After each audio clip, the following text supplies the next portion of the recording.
Hola, soy Serete y Boletín. Bienvenidos al análisis del episodio 24 del anime del arco final de Bleach. Un episodio que de nuevo se mantiene muy consistente en todos los aspectos técnicos del mismo. Unos dibujos muy sólidos en prácticamente todos los planos, junto a una animación con picos bastante competentes, pero que sí pierde algo de fuelle con algún que otro plano que se ha resuelto apresuradamente. Aún así, el episodio se permite añadir una intro nueva para cada miembro del Escuadrón Cero y algo más de coreografía en ciertos momentos con planos bastante ambiciosos. Y en cuanto a contenido, primero que todo tenemos un flashback de más de 3 minutos que da muchísimo contexto a los diálogos del episodio y sobre todo durante la pelea que veremos entre Yujabaki y Ichibei y los eventos que veremos a posteriori, además de aportar una cantidad de lore muy jugosas sobre los eventos de hace 1000 años y los poderes del rey espiritual. Pero además de esto, también contamos con una serie de cambios en los eventos del Palacio Real que dejan preparado un escenario diferente al del manga, donde los miembros del Escuadrón Cero y la Guardia Imperial de Yhwach parece que contarán con un enfrentamiento entre ellos nunca antes visto mientras Ichibei y Yhwach resuelven su combate,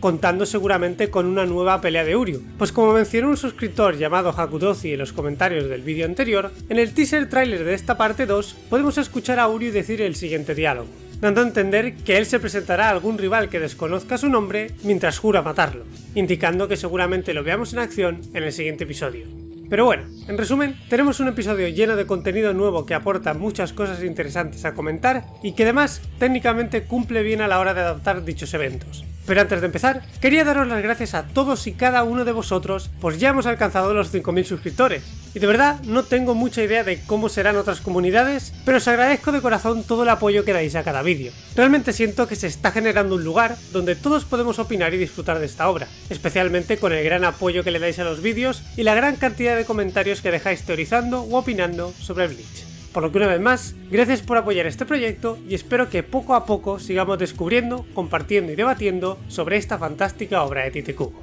Por último, solo recordaros que estos análisis no contarán con spoilers del manga y solo se analizará el contenido que nos ofrezca el episodio en cuestión, así que sin más dilación, vamos a comentar todas las cosas interesantes que nos ofrece este episodio 24 del anime del arco final de Bleach. ¡Vamos con el vídeo!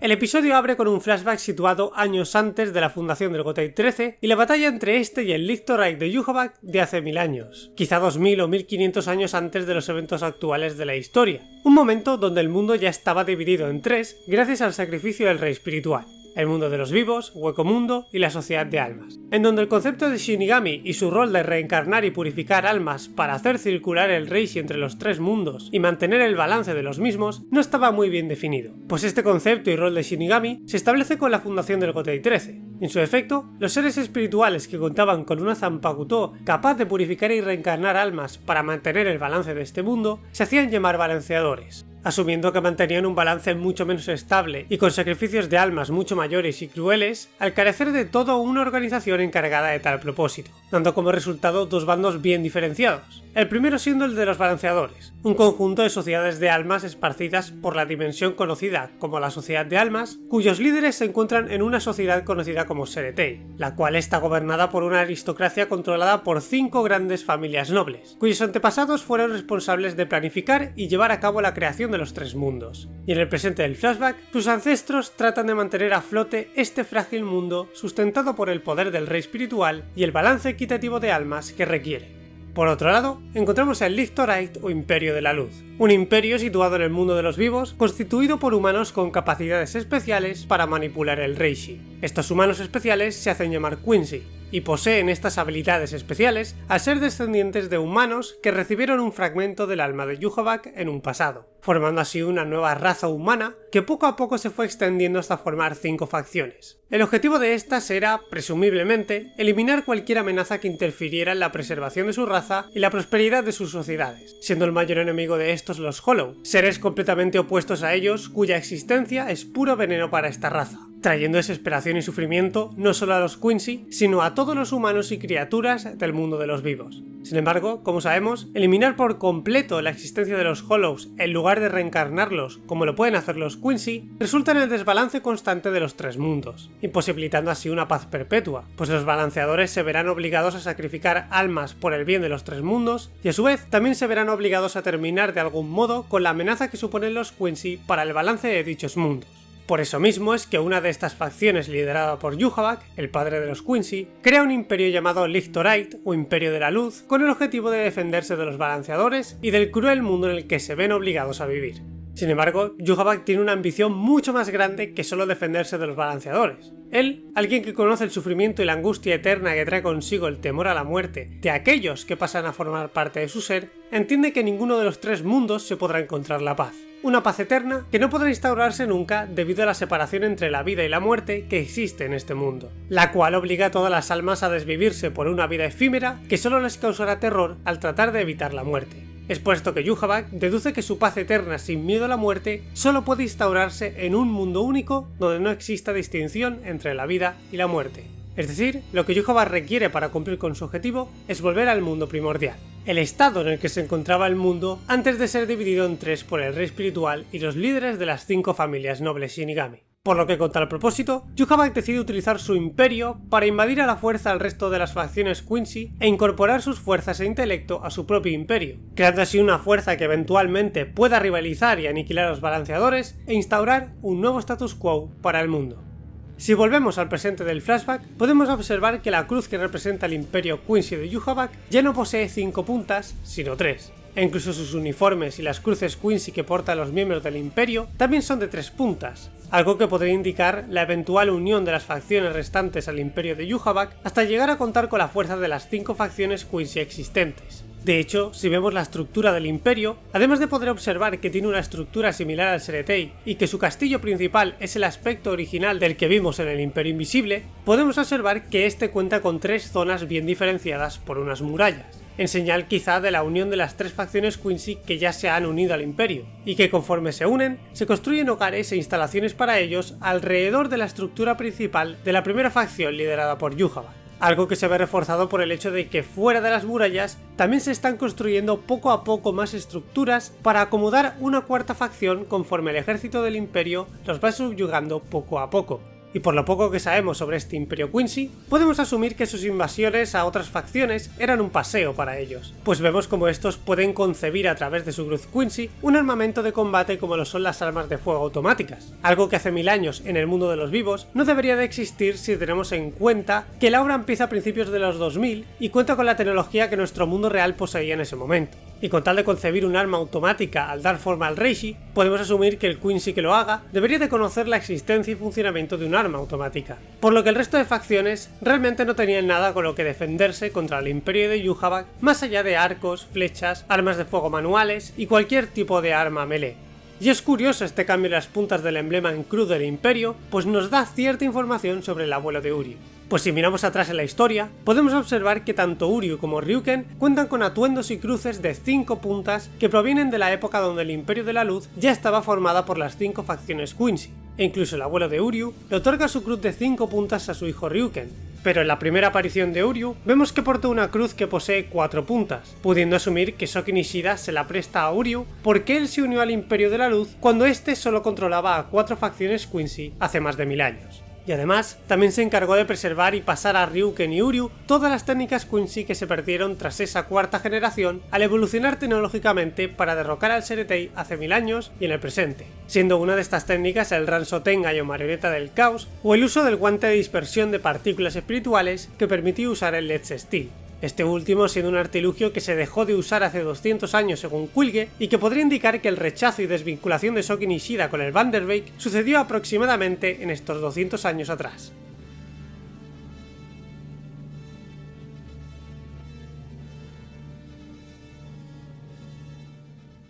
Pero bueno, volviendo con los acontecimientos del flashback, vemos que Ichibei decide presentarse en persona ante Yhwach para negociar un tratado de paz. Una molestia que él se toma, pues es buen conocedor del hecho de que Yhwach, como se revela en este episodio, es el hijo del rey espiritual, y que al igual que su padre, a raíz de su poder de compartir el alma, ha desarrollado un poder omnisciente que le permite ver a través de todas las almas. Este poder se trata de poder observar los futuros posibles de las almas, tal y como Yhwach da a entender, pues al recibir la proposición de paz de Ichibei, él ve a través de las intenciones futuras de Ichibei y los Shinigami de eventualmente deshacerse de los Quincy, pues mientras existan, nunca dejarán de ser un peligro potencial para la existencia de los tres mundos. Por lo que Yhwach, ante tal pacto blasfemo, decidió oponerse a Ichibei, forzando a este último a mostrarle la verdad sobre el origen de los tres mundos con tal de hacerle entrar en razón sobre el por qué el mundo es como es. Para ello, de la misma forma que con Ichigo, Ichibei utiliza el brazo izquierdo del rey espiritual para conectar con Yhwach y enseñarle la voluntad de su padre de ayudar a formar los tres mundos actuales, pudiendo observar los mismos flashbacks que vimos con Ichigo sobre la creación de estos tres mundos, pero añadiendo un nuevo recuerdo donde se ve a Ichibei sosteniendo en brazos el cuerpo mutilado del rey espiritual, probablemente instantes después de llevar a cabo la separación del mundo en varias dimensiones, dejándolo así en una posición donde Ichibei será el encargado de preservar este universo tras arrebatarle al rey espiritual cualquier tipo de conciencia, voluntad o capacidad para intervenir en su propia creación. Y por lo que vemos, tomando para sí mismo el brazo izquierdo del rey espiritual, un brazo que según Yhwach puede otorgar vida, pero no quitarla, indicando que quizá cada miembro mutilado del rey representa o posee un poder o una voluntad propia reminiscente de la voluntad, pensamientos y poderes originales del rey espiritual. En este caso, asociando su brazo izquierdo al concepto del progreso, pues de nuevo, según Yhwach, este brazo puede dar vida, pero no quitarla. Y si existe un brazo que representa el progreso, podemos asumir que su brazo derecho seguramente esté asociado al concepto opuesto, el estancamiento. Y justamente en este momento, Ichibei también utiliza un poder relacionado a la estancación al detener las balas de Reishi que recibe para instantes después dejar de estancarlas y desviarlas hacia la guardia de Yhwach. Un poder muy similar al de absorber y devolver Reishi que posee Ukitake en su Zanpakuto, y que si habéis leído el manga sabéis que no es ninguna coincidencia, por lo que el hecho de que Ichibei use este poder de estancación tan similar a través de empuñar con su mano derecha su Zanpakuto nos puede indicar que Ichibei posee el brazo derecho del rey espiritual. Pero independientemente de si esto último es cierto o no, lo que vemos es que Yhwach, tras conocer el pecado que han cometido los Shinigami con el rey espiritual al aprovecharse de él y robarle su voluntad para instaurar el mundo que ellos deseaban, este decide abalanzarse contra Ichibei para absorber el brazo izquierdo del rey espiritual, pues el poder del progreso es algo que beneficiaría mucho al plan de Yhwach de restaurar el mundo primordial. De hecho, podemos ver que al extender su alma a través del brazo, Yhwach queda muy cerca de conseguir arrebatárselo a Ichibei, por lo que en una medida apresurada pero necesaria, Ichibei decide entregarle el brazo izquierdo del rey a Yhwach, eso sí, aprovechando para ordenar a este brazo que selle o anule el poder omnisciente de Yhwach, motivo por el cual ahora sabemos por qué perdió tan fácilmente ante Yamamoto.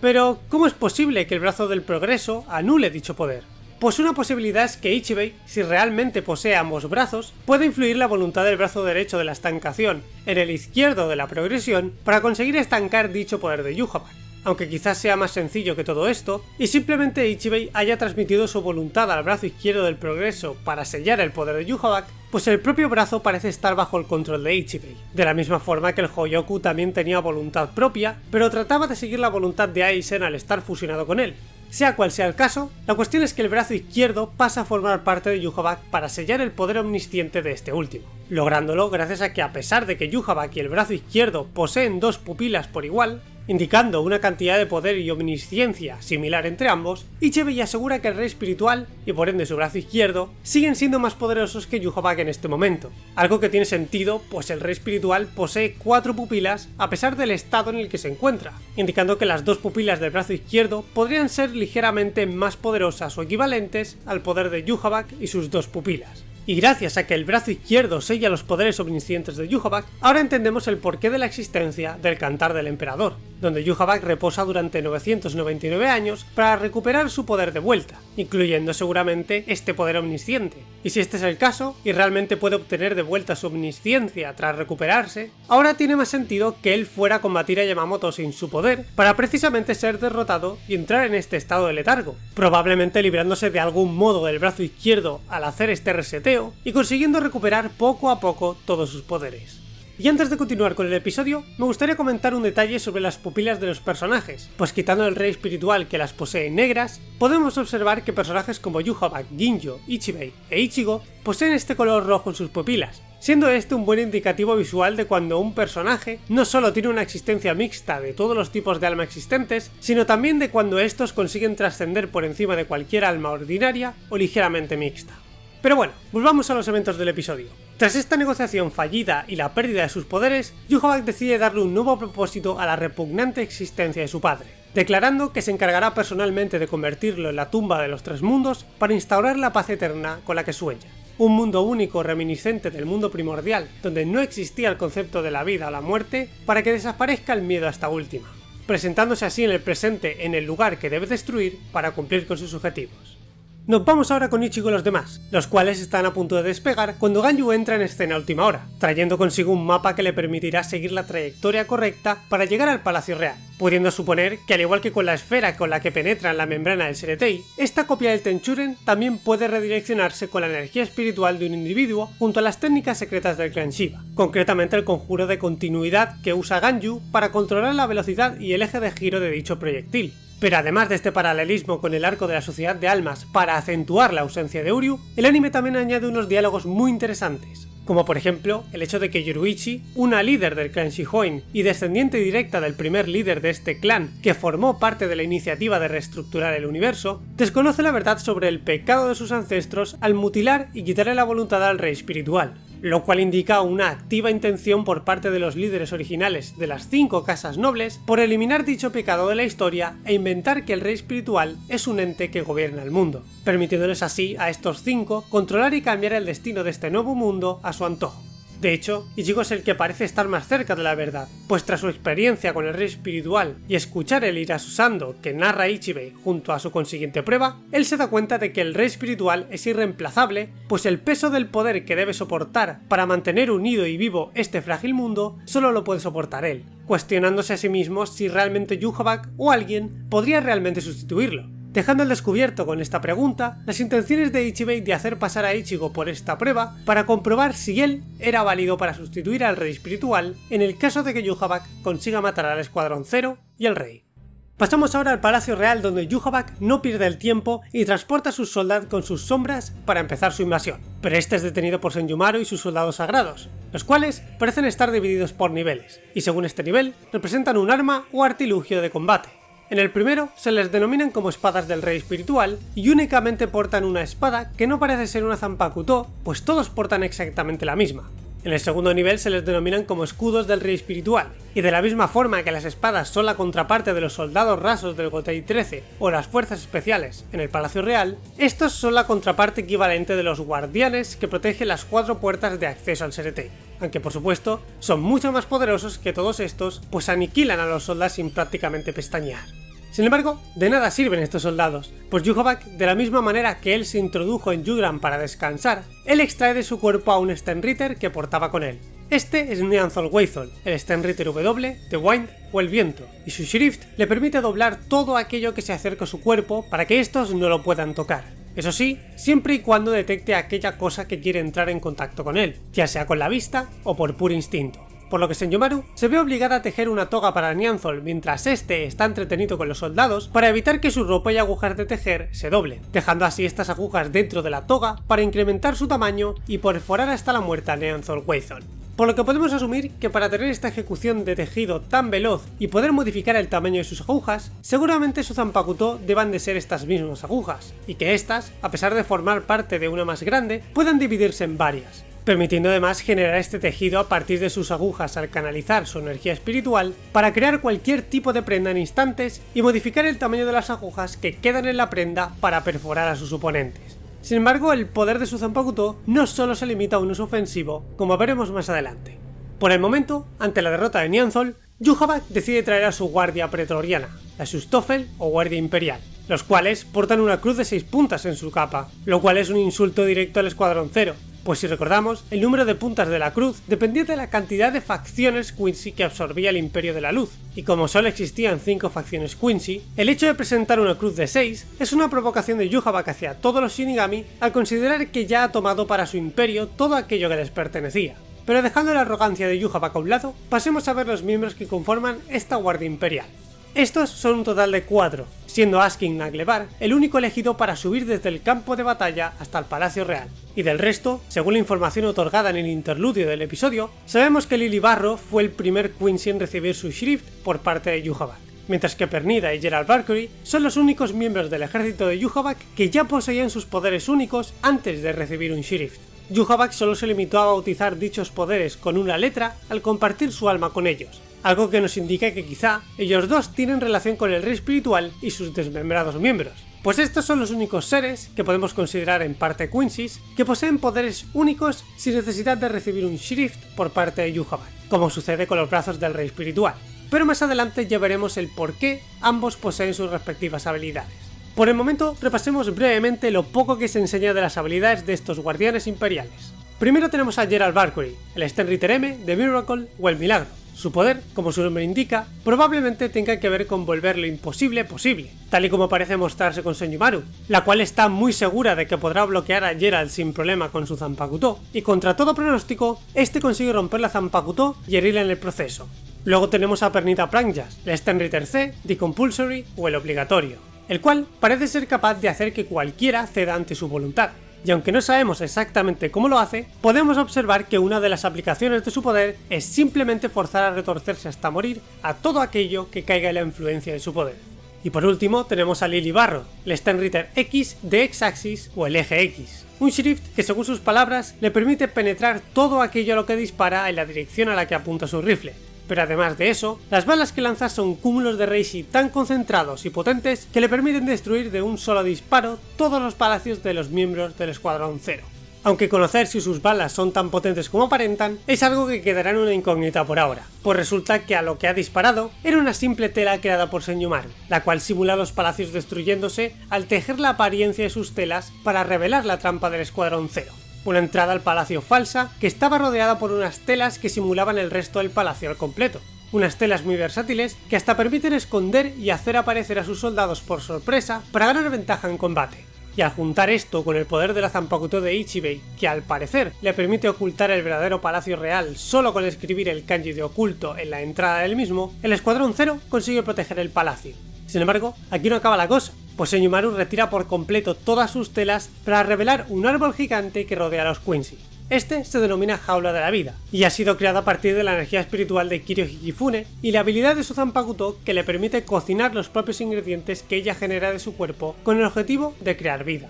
En este caso creando un árbol que al alimentarse de la energía espiritual de Hikifune para alimentarse y crecer, es decir, alimentarse de Reishi, este árbol es capaz de absorber cualquier tipo de proyectil de Reishi creado por un Quincy con la finalidad de seguir creciendo y viviendo, imposibilitando que los Quincy's usen cómodamente sus poderes y que en el caso de que deciden salir de la jaula de la vida, el árbol se encargue de crecer para impedirles el paso al detectar un cuerpo constituido de Reishi. Y por si fuera poco, al momento aparecen el resto de miembros del Escuadrón Cero, revelándonos por primera vez sus rangos dentro de su propio escuadrón, Kirinji siendo el primer oficial, Hikifune la segunda, Senjumaru la cuarta, y por descarte, Ichibei es el comandante y Nimaya es el tercer oficial. Este último se presenta con una Zanpakuto llamada Sayafushi, un nombre que literalmente se puede traducir como el que se mantiene en la vaina o vaina cubierta. Esta se trata de una Zanpakuto defectuosa, pues una Zanpakuto está formada tanto por la espada como por su vaina, y estas dos en conjunción son enviadas al Seretei para que se conviertan en la Zanpakuto de algún Shinigami. Y el problema aquí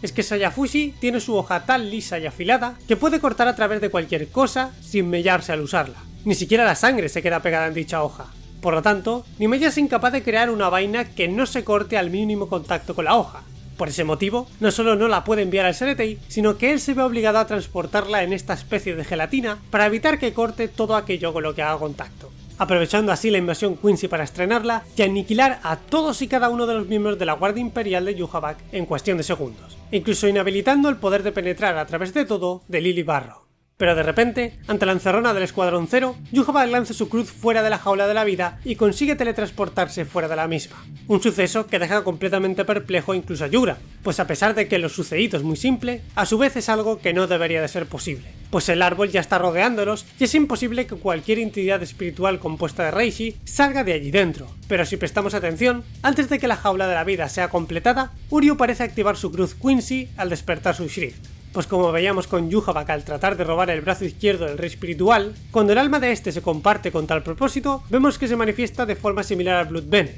indicando que Uryu, en lugar de usar el Blood, lo que está despertando es el fragmento del alma de Yhwach que porta en su interior. Y este, al parecer, le permite rechazar e invertir los eventos ocurridos desde que activa su poder. No sabemos en cuánto rango de tiempo es capaz de usar su Shrift, pero está claro que lo que ha hecho es revertir el hecho de que el medallón fuera detenido por el crecimiento del árbol para así dejarlo pasar y permitir a Yhwach teletransportarse en el lugar de su medallón. Una teletransportación que podría ser posible, pues al final, los medallones son capaces de retener en su interior Bankais, es decir, encerrar el espíritu de la Zanpakuto, por lo que no veo motivo alguno por el que Yhwach no pueda usar el medallón para transportarse a sí mismo en su interior y emerger del mismo después para aparecer frente a Ichibe. Pero sea como sea, la cuestión es que el anime nos presenta un nuevo escenario que nunca se ha visto en el manga, donde además del inminente enfrentamiento entre Ichibe y Yhwach, los miembros del Escuadrón Zero también se preparan para luchar con Uryu y Yugram. Una nueva batalla de donde seguro que saldrá la tan esperada pelea 1 contra 1 que Kubo prometió para esta parte 2 del anime.